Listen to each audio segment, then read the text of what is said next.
Hi everyone, today I'm going to show you the right way to install a deck ledger board. Before we get started, there will be a full video on the deck build itself, and I'll have a link in the description. And if you haven't already subscribed, please go ahead and click the subscribe button now and check out any other videos on the channel. Alright, now let's get started. To install the ledger board properly, there's really three main components to it. There's the waterproofing that's going to go behind the ledger boarding, so directly on the surface that you're adhering the ledger board to. Then there's the waterproofing that's going to go on top of the ledger board, which is going to shed the water away from your structure over the top of the ledger board and then down the face of it. And then the last and final piece is this drip edge, which is going to go over that top layer of waterproofing and act as a barrier to protect that waterproofing.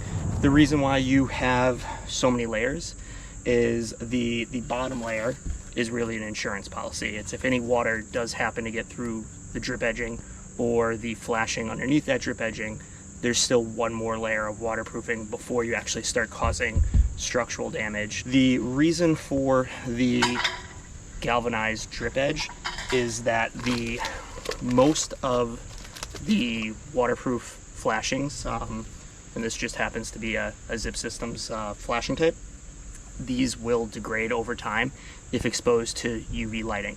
So the manufacturer has parameters on it for how long it will last fully exposed to the sun. The Zip System, I think it's either 120 or 180 days of UV exposure before it's no longer rated.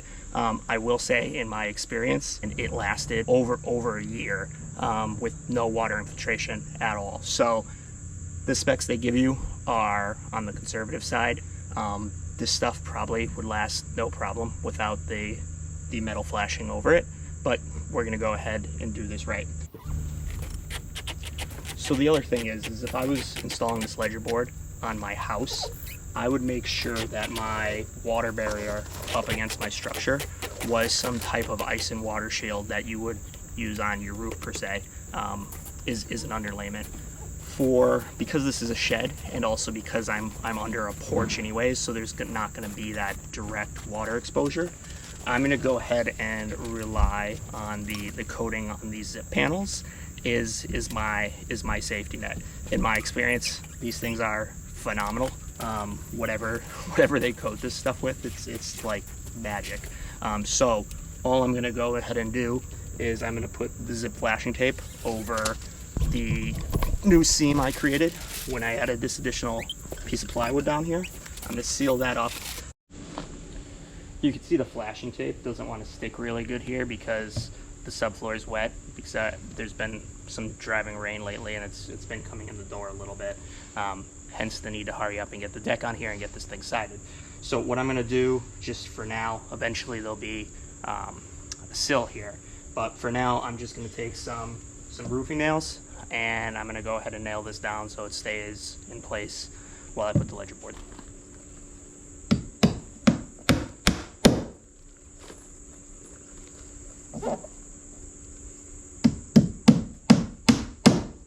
And when I put the sill in, I'll caulk this all up too, so there won't be any water getting in here. Right now the problem, even though you're seeing the water down on the floor here, the issue is up above because I don't have the door frame trimmed out or any sort of drip edge up there. The driving rain hits the gable, comes right down the wall, goes over the door and into the shed. Like I said before, if this was my house, I wouldn't be relying on just that small bit of flashing and the zip panels. I would put an actual whole sheet of ice and water shield, and I would make sure that that sheet of ice and water shield was at least 3 times the width of the ledger board that I was installing. And I would do that so that it would come underneath the ledger board, and then I could place my siding underneath the ledger board if this was a second story deck, so that it could shear water over the siding. Or if this was just, a first story deck with no siding underneath it, that's going to get me over the water to shear over the foundation. So the next step in the process is to prep the ledger board itself. For this, the video with the full deck installation is going to have more information. I'm just going to skip ahead to actually securing the ledger board to the wall. But before you secure the ledger board, to make your life a lot easier, you should prepare all of your layout lines for the joists that are going to be running the span of the deck. Okay, now I have all my layout done on both the ledger board as well as the board that's going to parallel the ledger board that the joist will be ran between. So the next thing I'm going to do is I have the ledger board kind of placed up about where I want it. I'm propping it up on either ends, and now I'm going to get it to exactly where I need it to be and just tack it in place.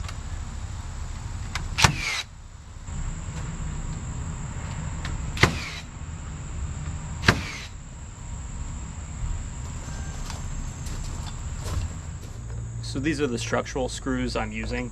It doesn't really matter so much which brand, just as long as they're rated for structural support. These ones happen to be 4 inches. The important part on the length is that you want the screw to go through the ledger board, your sheeting, and you want it to come out the other side of the joist that you're attaching it to. So usually that means you're looking at like a 3 3/4 to 4 inch screw. When I say you want it to pop out the other side, you just need to have the tip pop out. That just ensures that you're getting the full strength of the screw attaching through the material. So I'm going to go ahead and install these on a staggered pattern, one on the top, one on the bottom, about every 16 to 18 inches. Code will dictate not only how to attach the ledger board, but it will also give you spacing parameters in some cases for your fasteners. So for instance, you can't have more than 16 inches between structural connection points going along the ledger board. So just take the time to look up the code in your applicable area so that you don't make a mistake. The structural screws are in, holding the ledger to the shed itself. I did decrease the spacing between the screws right in front of the barn doors where the lawn tractor is going to be driving in and out. I ended up going still with a staggered pattern, but I put them only every 12 inches rather than every 18 inches, just for a little bit of extra support. Now that the ledger board is fully secured to the structure, we're going to do the most important step of the whole process. So if you follow one piece of advice, follow this piece, and that is you're going to take your adhesive flashing and you're going to run that flashing so that it attaches to your structure, goes over the top of your ledger, and then folds on the face of the ledger. Now, as far as how far it folds onto the face of the ledger, that's not really important. It's actually better to have more of the flashing higher up because you're catching any water up further and then bringing it over the top of the ledger. Since the ledger is pressure treated, it doesn't matter if water's contacting it on the front. The other thing too is that's going to be exposed to air, so it's going to dry. The water is literally running off the structure, even if it's running down the front. You don't want the water getting trapped in between the ledger and the structure. You have your secondary flashing that back behind the ledger is a backup plan, but you want to bring that water to the front and down over the ledger. So how I'm going to do this is I'm going to attach it so I have about 1 inch of overhang onto the ledger. It rides back on the top and then up the wall. When you're tucking this on top of the ledger, you want to make sure you get a really crisp right angle in the seam against the structure. And the reason for that is when you get to the next step and you're nailing on your ledger flashing, you don't want to rip this flashing when you're nailing on the ledger flashing.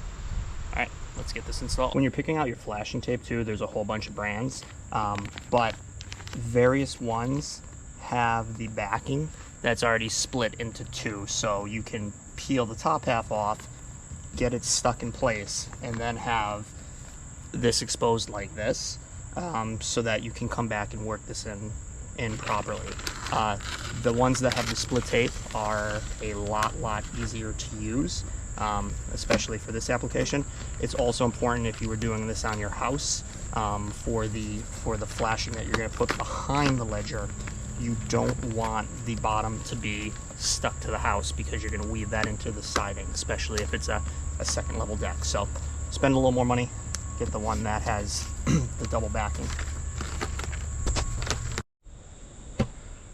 All right, so second round of flashing is done on top of the ledger. Take a look at what that looks like now.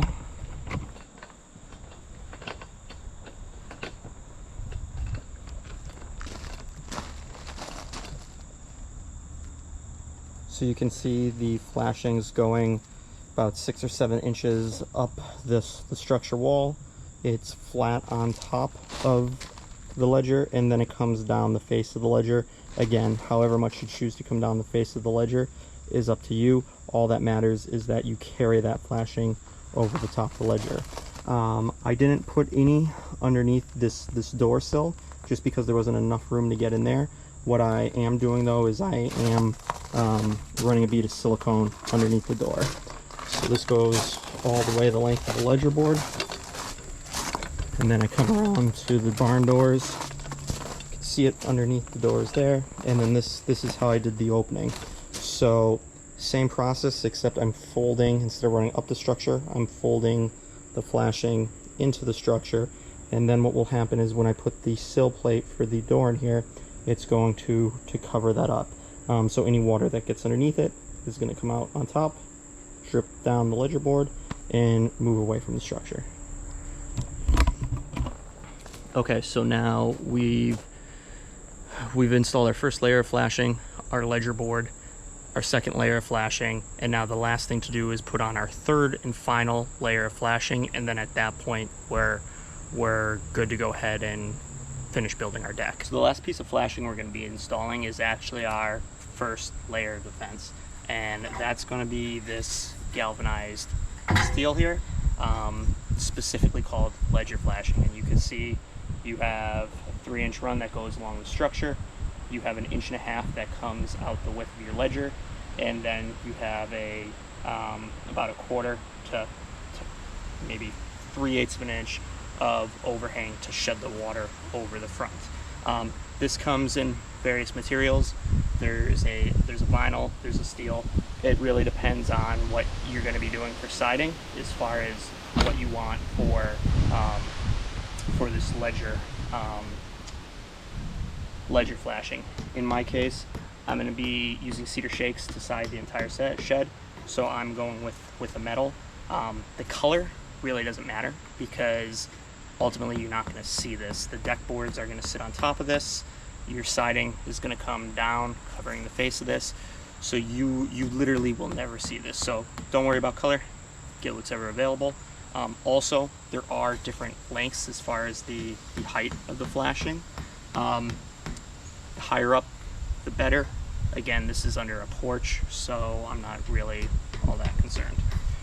As far as installation goes, this is really simple. We're going to place it on the ledger, and we're going to use just ordinary galvanized roofing nails to nail it off about every 12 inches or so. All right, we have the third and final layer of flashing on, so our ledger boards are all set to go now, perfectly weather tight so that we won't have any water going between the ledger board and the structure, and that watertight means no rot, so the structure should last for hopefully a really, really long time. So let me just give you a quick walk around, show you what it looks like, and then we'll get on to framing the deck.